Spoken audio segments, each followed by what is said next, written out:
Anak na demanding pero walang respeto. Alam niyo ba ang dami ngayon na kabataan na ang daming gusto pero konti lang ang marunong rumispeto? Kasi gusto ng bagong cellphone pero di naman marunong tumulong. Gusto ng luho pero tamad maglaba, tamad mag-aral at laging may oras sa barkada at puro laro. At minsan gusto yung sweldo ni mama at papa pero ayaw marinig ang sermon nila.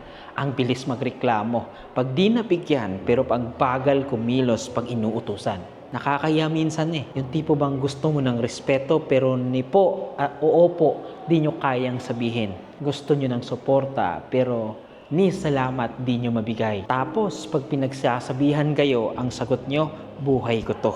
Huwag nyo akong pakialaman. Pero guys, teka lang. Kung buhay nyo yan, bakit pagkain nyo sa bahay nyo pa rin galing? Bakit ang pamasahin nyo kay mama pa rin?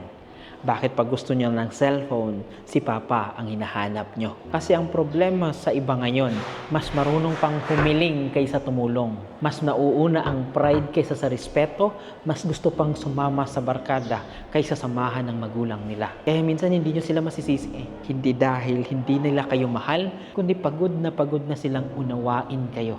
Yung anak na puro gusto, pero walang malasakit, walang respeto. Kaya class, tandaan nyo, hindi trabaho ng magulang nyo na ibigay lahat ng gusto nyo.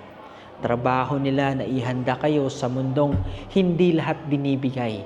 Kaya bago kayo humingi ng bagong gamit, tanungin nyo muna ang sarili nyo. May ambag ba ako sa bahay? May respeto ba akong ibinibigay sa magulang ko? Kasi sa dulo, hindi mahalaga kung gaano kaganda ang phone mo o gaano karami ang barkada mo.